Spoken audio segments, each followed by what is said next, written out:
സുഹൃത്തുക്കളെ, സഹോദരങ്ങളെ, എല്ലാവർക്കും ന്യൂസ് കേരള TVM-ലേക്ക് സ്വാഗതം. അപ്പോൾ ഇന്നത്തെ വിഷയം എന്ന് പറയുന്നത് വെള്ളാപ്പള്ളി തന്നെയാണ്. വെള്ളാപ്പള്ളി നടേശൻ എന്ന് പറയുന്നത് ചന്ദന മരത്തില് തൂങ്ങിക്കിടക്കുന്ന വിഷപ്പാമ്പാണ്. SNDP എന്ന ചന്ദന മരത്തില്. കാരണം ചന്ദനമരം എന്ന് പറയുന്ന സുഗന്ധം പരത്തുന്നതാണ്. ആ ചന്ദനമരം, അതായത് സുഗന്ധം പരത്തുന്ന SNDP, ശ്രീനാരായണ ഗുരു സ്ഥാപിച്ച ശ്രീനാരായണ ധർമ്മ പരിപാലന സംഘം, അതിൽ തൂങ്ങിക്കിടക്കുകയാണ് വിഷപ്പാമ്പ്. വിഷം ചീറ്റുകയാണ് വെള്ളാപ്പള്ളി നടേശൻ. അതാണ് വെള്ളാപ്പള്ളി. അപ്പോൾ കേരളത്തിൽ കലാപം ഉണ്ടാക്കാൻ വേണ്ടി സംഘപരിവാറുകാർ പലരെയും ആയുധമാക്കുന്നുണ്ട്. ആദ്യം ക്രിസ്ത്യാനികളെയും മുസ്ലിങ്ങളെയും തമ്മിൽ തെറ്റിക്കാനുള്ള ശ്രമം നടന്നു. ഒരു പരിധി വരെ അവർ വിജയിച്ച് നിൽക്കുമ്പോഴാണ് കേരളം വിട്ടുള്ള ബാക്കിയുള്ള സ്റ്റേറ്റുകളിൽ ക്രിസ്ത്യാനികൾക്കെതിരായി ആക്രമണങ്ങളും, അവരുടെ ചർച്ചുകൾക്കെതിരായി ആക്രമണങ്ങൾ, അവരുടെ കന്യാസ്ത്രീകൾക്കെതിരായി ആക്രമണങ്ങൾ, ജയ് ശ്രീറാം വിളിച്ചും കൊണ്ട് അവരുടെ ക്രിസ്മസ് ട്രീയും മറ്റും മറിച്ചതും ഒക്കെ അവർ അടിച്ചു തകർക്കുന്ന കാഴ്ച നമ്മളെല്ലാം കഴിഞ്ഞ ആഴ്ച കണ്ടതാണ്. കേരളത്തിൽ മാത്രമാണ് അത് നടക്കാതിരുന്നത്. പക്ഷെ കേരളത്തിൽ നടന്നു, പാലക്കാട് നടന്നു, അങ്ങനെ ഒരു സംഭവം നടന്നു. ക്രിസ്മസിന് അവർ കരോളിനായിട്ട് ഇറങ്ങിയപ്പോഴത്തേക്ക് അവർ അടിച്ചോടിച്ചു. അപ്പോൾ അതുപോലെ തന്നെയാണ് ഇപ്പോൾ നടക്കുന്നത്. കാരണം വെള്ളാപ്പള്ളി നടേശന് എന്തുകൊണ്ടാണ് ഇത്രയും പ്രത്യേകമായ സെക്യൂരിറ്റി? ഇസഡ് കാറ്റഗറിയിൽ അതിനേക്കാളും വലിയ കാറ്റഗറിയിലാണ് വെള്ളാപ്പള്ളി നടേശന് സെക്യൂരിറ്റി കൊടുത്തിരിക്കുന്നത്. വെള്ളാപ്പള്ളി ആരെങ്കിലും എന്ത് നുള്ളിക്കൊണ്ട് പോകും? അതേ ആരെങ്കിലും പരന്ത് വന്ന് പൊക്കിക്കൊണ്ട് പോകും? അതേ അമേരിക്കൻ പ്രസിഡന്റ് ഡൊണാൾഡ് ട്രംപ് യുദ്ധവിമാനം അയച്ച് പൊക്കിയെടുത്തോണ്ട് പോകും? വെനിസ്വേലയിൽ ഇപ്പോൾ ചെയ്തതുപോലെ ആരും തട്ടിക്കൊണ്ട് പോകില്ല, ആരും അയാളെ കൊല്ലാനില്ല.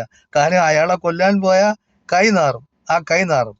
അപ്പോൾ അങ്ങനെ ഒരു കലാപം ഉണ്ടാക്കാൻ എന്ന് പറഞ്ഞാൽ ഇത്രയും സെക്യൂരിറ്റി കൊടുത്ത് വെള്ളാപ്പള്ളിയെ ഇവിടെ വളർത്തുന്നത് എന്തിനാണ്?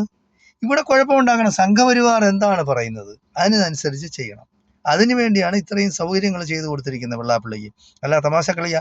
അപ്പോൾ അതിൻ്റെ ഒരിതാണ് പിണറായി കൊടുക്കുന്ന സംരക്ഷണം വേറെ. അതായത് യാതൊരു കാരണവശാലും പോലീസ് കേസെടുക്കരുത് അയാൾക്കെതിരെ.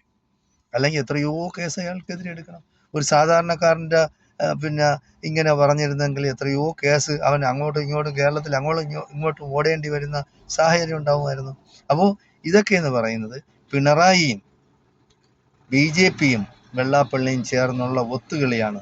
പിണറായി എന്ന് പറയുന്നത് ഇദ്ദേഹത്തിന് ആയുധമാക്കി ചില കാര്യങ്ങൾ നേടണം. ഇപ്പം മാർക്സിസ്റ്റ് പാർട്ടിക്കും LDFനും ഇടതുപക്ഷ ജനാധിപത്യ മുന്നണിക്കും ദോഷമാണ് വെള്ളാപ്പള്ളി ചെയ്യുന്നത്. പക്ഷേ ഇദ്ദേഹം, നമ്മുടെ മുഖ്യമന്ത്രി, ഒരു വെട്ടിൽ വീണ് കിടക്കുകയാണ്. അദ്ദേഹത്തിൻ്റെ പേരിൽ ഒരുപാട് കേസുകളും പ്രശ്നങ്ങളും ഉണ്ട്. കുടുംബത്തിൻ്റെ പേരിലുണ്ട്, മക്കളുടെ പേരിലൊക്കെ ഉണ്ട്. അപ്പോൾ അതിൽ നിന്ന് രക്ഷപ്പെടാൻ വേണ്ടിയാണ് സംഘപരിവാർ പറയുന്ന അനുസരിച്ച് ചെയ്താലേ ഒക്കെ നല്ലത്. ഇടതുപക്ഷം എന്ന് പറയുന്നത്, അല്ലെങ്കിൽ മാർക്സിസ്റ്റ് പാർട്ടി എന്ന് പറയുന്നത്, ആദ്യം പിണറായി വിജയനെ പൊക്കിയെടുത്ത് പാർട്ടിയിൽ നിന്ന് കളയണം. ആ മുഖ്യമന്ത്രി സ്ഥാനത്ത് നിന്ന് പുറത്താക്കണം. അല്ലെങ്കിൽ ആ പാർട്ടിയെ നശിപ്പിച്ച് അയാൾ ഇറങ്ങിപ്പോകും. അത് സത്യമാണ്. എന്നെ പോലുള്ള ജനാധിപത്യ മതേതരത്വ വിശ്വാസികൾ ആഗ്രഹിക്കുന്നതെന്ന് പറയുന്നത് CPM-ഉം ഇടതുപക്ഷ ജനാധിപത്യ മുന്നണിയും കേരളത്തിൽ നിലനിൽക്കണം. അതുപോലെ തന്നെയാണ് ഐക്യ ജനാധിപത്യ മുന്നണിയും നിലനിൽക്കണം. സംഘപരിവാർ ശക്തികളാണ്, അതായത് ഇവിടെ വർഗീയത ഉണ്ടാക്കുന്ന, വിഷം തീറ്റുന്ന, വെറുപ്പും വിദ്വേഷവും പടർത്തുന്ന സംഘപരിവാറുകാർ നമ്മൾ പുറത്താക്കണമെങ്കിൽ ഈ രണ്ട് മുന്നണികൾ കേരളത്തിൽ നിൽക്കണം. മാറി മാറി ഭരിക്കട്ടെ. തെറ്റുകളും കുറ്റങ്ങളും ജനാധിപത്യ രീതിയിൽ സംസാരിച്ച് പറഞ്ഞ് പ്രതിഷേധം സംഘടിപ്പിച്ച് അത് നടത്തട്ടെ, കുഴപ്പമില്ല. ജനങ്ങൾ തിരഞ്ഞെടുക്കുന്ന ഗവൺമെന്റ് വരട്ടെ. അപ്പോൾ അതിന് പകരം പിണറായി ചെയ്യുന്നത് ഇത് കരുതിക്കൂട്ടി ചെയ്യുന്നതാണ്. ഈ നാട്ടിൽ, നമ്മുടെ നാട്ടിൽ കാലാകാലങ്ങളായി, നമ്മൾ എത്രയോ വർഷങ്ങളായി സൗഹാർദ്ദത്തിലും സമാധാനത്തിലും പരസ്പരം സഹകരിച്ചും നമ്മളിവിടെ കഴിഞ്ഞു പോകുന്നതാണ്. എല്ലാ മതസ്ഥരും, ക്രിസ്ത്യാനി ആയാലും മുസ്ലിം ആയാലും ഹിന്ദു ആയാലും, അതിനെ ഇല്ലാതാക്കുക എന്നുള്ളതാണ് വെള്ളാപ്പള്ളിയുടെ അജണ്ട എന്ന് പറയുന്നത്. അതിനു വേണ്ടിയാണ് അയാൾക്ക് ഇത്രയും സെക്യൂരിറ്റി കൊടുത്ത് എന്തെല്ലാം ആവശ്യങ്ങളുണ്ടോ അതെല്ലാം നടത്തി കൊടുക്കുന്നത്. ഇപ്പോൾ പറയാൻ കാരണമെന്ന് പറയുന്നത്,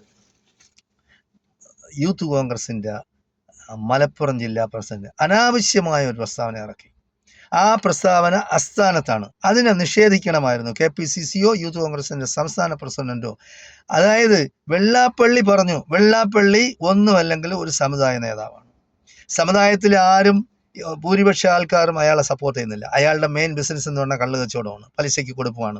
അങ്ങനെയുള്ള തെണ്ടിയ അവൻ്റെ മുഖത്ത് കരിവോയിൽ ഒഴിക്കണമെന്ന് തേക്കണമെന്ന് പറയാൻ ഇവൻ ആരാണ്? ഈ മലപ്പുറം ജില്ലാ പ്രസിഡന്റ് യൂത്ത് കോൺഗ്രസിൻ്റെ? അങ്ങനെയല്ല പറയേണ്ടത്.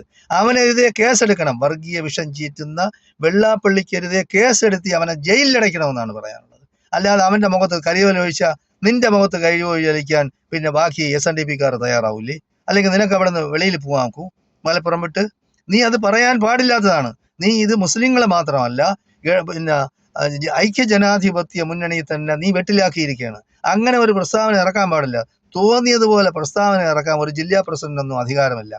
സംസ്ഥാന പ്രസിഡന്റിന്റെയോ ജനറൽ സെക്രട്ടറിയുടെയോ അവരുടെ നിർവാഹക സമിതിയുടെയോ അനുമതിയില്ലാതെ അനാവശ്യമായ ഇങ്ങനെയുള്ള പ്രസ്താവനകൾ, നിരുത്തരവാദമായ ഇങ്ങനെയുള്ള പ്രസ്താവന ഇറക്കാൻ പാടില്ല. ഇപ്പൊ അതിന്റെ പേരിലാണ് ഇപ്പൊ പത്തനംതിട്ടയിൽ അവര് SNDP യോഗം പ്രതിഷേധം വെള്ളാപ്പള്ളിക്ക് അഭിവാദ്യങ്ങൾ അർപ്പിക്കുകയാണ്. അതായത് ഒരു തെണ്ടി കേരളത്തിൽ വർഗീയത ഉണ്ടാക്കുന്ന, വെറുപ്പും വിദ്വേഷം പടർത്തുന്ന, മത സൗഹാർദ്ദം തകർക്കുന്നവന് വേണ്ടി ആളുകൾ വെളിയിലിറങ്ങി. ആ 10-20 പേരേ ഉള്ളൂ. പക്ഷെ എന്നിരുന്നാലും ജനശ്രദ്ധ ആകർഷിച്ചില്ലേ അത്? അപ്പോൾ ഇല്ലാത്ത ഭാഗങ്ങളിൽ നിന്ന് വെള്ളാപ്പള്ളിക്ക് പിന്തുണ ഉണ്ടാവും. അതിന് കാരണക്കാരൻ മലപ്പുറം ജില്ലാ യൂത്ത് കോൺഗ്രസ് പ്രസിഡന്റാണ്. അവനെ പുറത്താക്കണം ആദ്യം. ആ സ്ഥാനത്തിരിക്കാൻ അവന് യോഗ്യതയില്ല. കാരണം കരി ഓയിൽ ഒഴിക്കുമെന്ന് പറഞ്ഞാൽ KPCC പ്രസിഡന്റിന്റെ മുഖത്ത് കരി ഓയിൽ ഒഴിക്കുമെന്ന് അവർ പറഞ്ഞാലോ? അപ്പോൾ അത് ആവശ്യമില്ലാത്ത കാര്യമാണ് അവൻ ചെയ്തത്. അത് ചെയ്യാൻ പാടില്ലാത്തതാണ്. വെള്ളാപ്പള്ളി നടേശൻ പറയുന്ന കഴിഞ്ഞ എത്രയോ വർഷങ്ങളായി വയനാടില്, മലപ്പുറത്ത്, കോഴിക്കോട്, കണ്ണൂർ, കാസർഗോഡ് ഒരു സ്ഥാപനങ്ങളും SNDPക്ക് കിട്ടിയിട്ടില്ല എന്ന്. അത് കിട്ടിയിട്ടില്ലെങ്കിൽ എന്തുകൊണ്ടാണ്? അത് യവന്റെ കഴിവേടാണ്. ഈ തെണ്ടി യവൻ അതിന് ആ സ്ഥാനത്തിരിക്കാൻ അർഹനല്ല. SNDPയുടെ സെക്രട്ടറി ജനറൽ സ്ഥാനത്തിരിക്കാൻ അർഹനല്ല ഈ വെള്ളാപ്പള്ളി നടേശൻ. വെള്ളാപ്പള്ളിക്ക് അവന്റെ കള്ള് കച്ചവടമാണ് മെയിൻ. ആ കള്ള് കച്ചവടവും അവന് പലിശയ്ക്ക് കൊടുപ്പുമാണ് ജോലി. അപ്പൊ അതവൻ നിർവഹിച്ചു പോകുന്നുണ്ട്. അവന്റെ കുടുംബമാണ് അവന് പ്രശ്നം. അവന്റെ വേറെ ഒന്നും, അതായത് ഈഴവ സമുദായത്തിന് വേണ്ടി അവൻ എന്ത് ചെയ്തു ഇത്രയും വർഷത്തിനിടയിൽ? ഒന്നും ചെയ്തിട്ടില്ല. 10 വർഷമായി പിണറായിയാണ് കേരളം ഭരിക്കുന്നത്.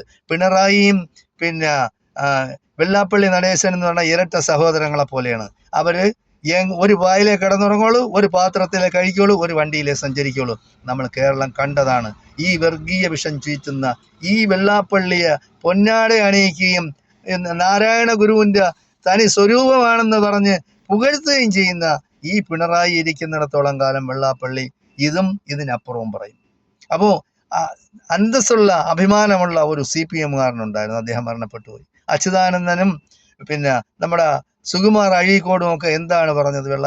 വെള്ളാപ്പള്ളി ഒരു ചെറ്റയാണ്, വെള്ളാപ്പള്ളിയെ വിശ്വസിക്കാൻ കൊള്ളൂല, വെള്ളാപ്പള്ളി കള്ള് കച്ചവടക്കാരനാണ്, ഈഴവ സമുദായത്തിന്റെ യാതൊരു പിന്നെ സ്ഥാനമാനങ്ങളും വഹിക്കാനുള്ള അർഹതയില്ലാത്ത ഒരു ചെറ്റയാണ്, സമൂഹത്തിലെ പുഴുക്കുത്താണ്, സമൂഹത്തിലെ ക്യാൻസറാണ് ഈ വെള്ളാപ്പള്ളി. ഇവൻ പുഴുത്തേ ചാവുള്ളൂ. അങ്ങനെ ചാവണം. അതിന് പകരം ഇല്ലാത്ത പ്രശ്നങ്ങൾ ഉണ്ടാക്കാൻ ആരും ശ്രമിക്കരുത്. വരുന്ന ഇലക്ഷനിൽ ജാതീയമായ വേർതിരിപ്പുണ്ടാക്കാനോ, കേരളത്തിലെ സമുദായ കലഹം ഉണ്ടാക്കാനോ, ഇവിടെ കലാപം ഉണ്ടാക്കാനോ ഈ സംഘപരിവാറുകാർ കോപ്പ് കൂട്ടുന്നുണ്ട്.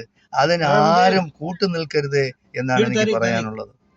അപ്പോൾ ആദ്യം എന്ന് പറയുന്നത് നമുക്ക് വേണ്ടത്, ഇപ്പൊ വെള്ളാപ്പള്ളി പറയുന്നത് എന്താണ്?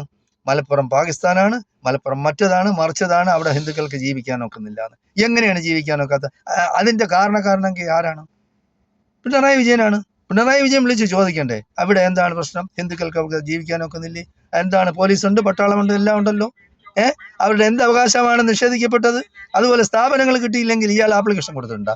ഈ കഴിഞ്ഞ 10 വർഷത്തിനിടയിൽ SNDPക്കോ SN ട്രസ്റ്റിനോ വേണ്ടി ഇയാൾ ഏതെങ്കിലും ഒരു വിദ്യാലയം തുടങ്ങാൻ ആപ്ലിക്കേഷൻ കൊടുത്തിട്ടുണ്ടോ? ഇല്ല. അപ്പൊ ഇയാൾ മനഃപൂർവ്വമായിട്ട് കേരളത്തിൽ കലാപം ഉണ്ടാക്കാൻ ശ്രമിക്കുകയാണ്. ഇങ്ങനെയുള്ള ചെറ്റുകളെ നിലയ്ക്ക് നിർത്തണം. ഗവൺമെന്റ് ഇയാളുടെ പേരിൽ കേസെടുക്കണം. ഇല്ലെങ്കിൽ പോലീസ് സ്വമേധയാ കേസെടുത്ത് ഇങ്ങനെയുള്ള വിഷജന്തുക്കളെ ജയിലിലടയ്ക്കണമെന്നാണ് എനിക്ക് പറയാനുള്ളത്. എല്ലാവരും സംയമനം പാലിച്ച്, അതായത് ഇങ്ങനെയുള്ള പത്തനംതിട്ട പിന്നെ ഇല്ല SNDPക്കാർ സമരത്തിന് ഇറങ്ങി അവര് പിന്നെ ആരെ കോലോ കത്തിക്കുന്ന കണ്ട് ഈ പിന്നെ യൂത്ത് കോൺഗ്രസ് പ്രസിഡന്റ്. അപ്പൊ അതിന് പോകരുത്. കേരളത്തിൽ കലാപം ഉണ്ടാക്കാൻ അവർക്ക് മനഃപൂർവ്വമായിട്ട് ശ്രമിക്കണം. ഇവന് വേണ്ടതെന്ന് വേണം നിയമത്തിന്റെ മുമ്പിൽ കൊണ്ടുവരിക, കേസ് കൊടുക്കുക, അവനെ അകത്താക്കുക. അതാണ് വേണ്ടത്. അല്ലാതെ ആവശ്യമില്ലാതെ കരിയോയിൽ ഒഴിക്കുകയല്ല അവന്റെ മുഖത്ത് നൽകുക. അവൻ ചത്തതിന് ശേഷം വേണോ ഈ കരിയോയിൽ കൊണ്ടുപോയി നീ ഒഴിച്ചു കൊടുക്കുക. അല്ലാതെ ജീവിച്ചിരിക്കുമ്പോൾ കരിയോയിൽ ഒഴിക്കുന്ന കാര്യങ്ങളെ പറഞ്ഞ് കേരളത്തിൽ നീയും കൂടെ ചേർന്ന് കലാപം ഉണ്ടാക്കാൻ ശ്രമിക്കരുതെന്നാണ് എനിക്ക് യൂത്ത് കോൺഗ്രസ്സുകാർത്തായിരുന്നാലും ശരി UDF അടുത്തോട്ടായാലും പറയാനുള്ളത്. നമ്മള് അതായത് ഇങ്ങനെയുള്ള വികൃത ജന്തുക്കളെ ജനമധ്യത്തിൽ നമ്മൾ തുറന്നു കാട്ടുകയാണ് ചെയ്യാനുള്ളത്. അല്ലാതെ നമ്മൾ വിനഃപൂർവ്വമായിട്ടല്ല, നിയമത്തിന് അനുസരിച്ചാണ് നമ്മൾ മുന്നോട്ട് പോകേണ്ടത്. നിയമത്തിനെ മുറുകെ പിടിച്ച് മുന്നോട്ട് പോകണം.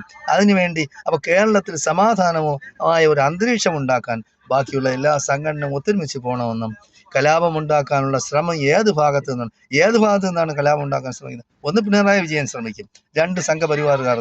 കാര്യം സംഘപരിവാറുകാരുടെ ഏജന്റാണ് ഈ പിണറായി വിജയൻ.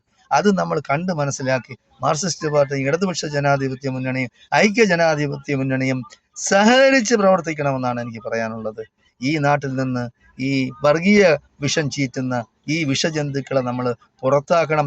അവരുടെ ആസ്ഥാനം, അവരുടെ വാസസ്ഥലം എന്ന് പറയുന്നത് ജയിലറകളാണ്. അതിലടയ്ക്കാൻ വേണ്ടിയാണ് ബാക്കിയുള്ളവർ ശ്രമിക്കേണ്ടതെന്നാണ് ഞാൻ പറയുന്നത്. നന്ദി, നമസ്കാരം, ജയ് ഹിന്ദ്, ജയ് ഭാരത്.